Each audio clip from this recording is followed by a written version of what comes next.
Mr. President, Supreme Court Justices, Your Royal Highness, and others. I am so proud to be here in Washington, D.C., which I have just recently learned is the nation's capital, and to receive this coveted Mark Twain Award, which is the only significant American award for comedy except for money.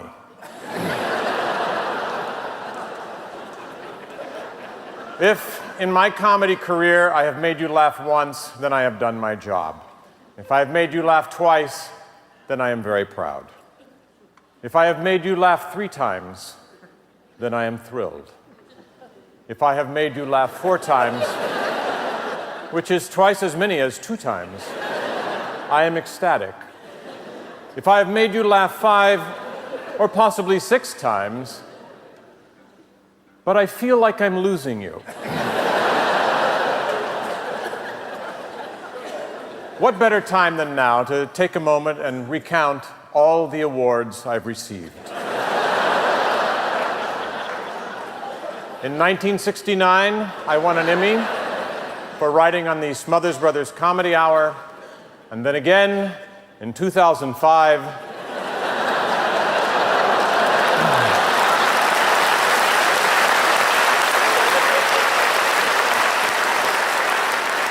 I won the Mark Twain Prize.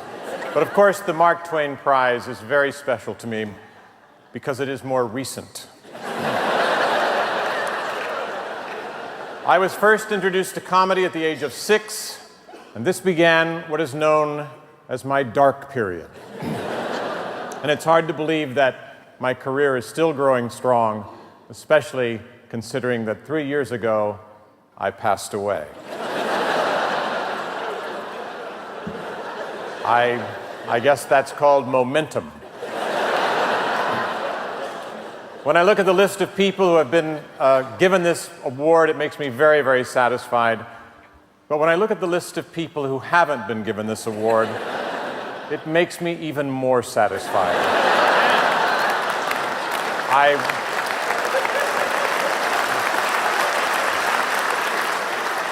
I want to thank all the performers here tonight who flew in and were so funny, and I am so flattered that they shared their time and their brilliance and their talent, and it must be hard to find a dozen people or so who have these kind of skills, who are so accomplished and yet so desperate to be on television. I want to thank Paul Simon, who is our greatest living songwriter.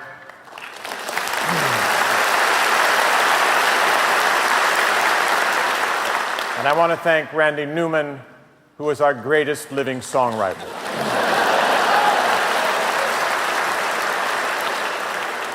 I want to thank Dave Barry. There is no one on this earth funnier. And I want to thank Martin Short, who is the funniest person on earth. Of course, Carl Reiner is funny. Funnier in many cases than, say, Larry David. But often, Larry was funnier than Carl. And of course, Diane, who sang so beautifully, more beautifully than anyone on the show tonight. Well, I mean, Randy sang beautifully. I mean, he sang beautifully, but he sang more beautifully than Diane, except that when Diane sang more beautifully than Randy. So, and of course, Mike Nichols was funnier than I've ever seen him, which is just sad. I want to thank Lorne Michaels. You know, if Lorne Michaels came to me 30 years ago and told me I would receive the Mark Twain Prize 1 year after he did, I would have said, let me have a hit of that.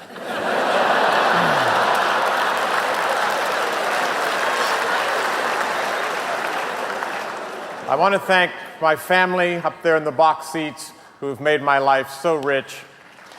And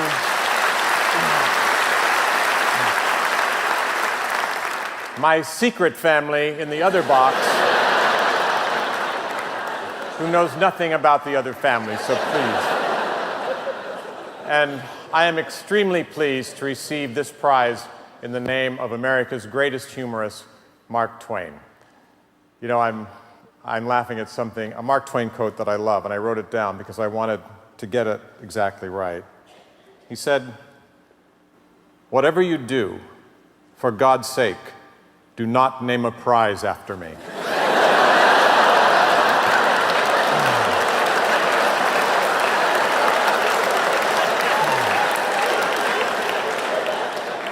Comedy has treated me well. It has not only given me the opportunity to express myself in various media, but also given me an abundance of funny and decent friends, as you saw tonight. I hope that humor in America sustains in all its forms, from the bawdy irreverence of iconoclasts and satirists to family fare that teaches us about ourselves in a lighthearted and tender way. And it has been a great honor to be here tonight at the Kennedy Martin Center. Oh, I wasn't supposed to say anything.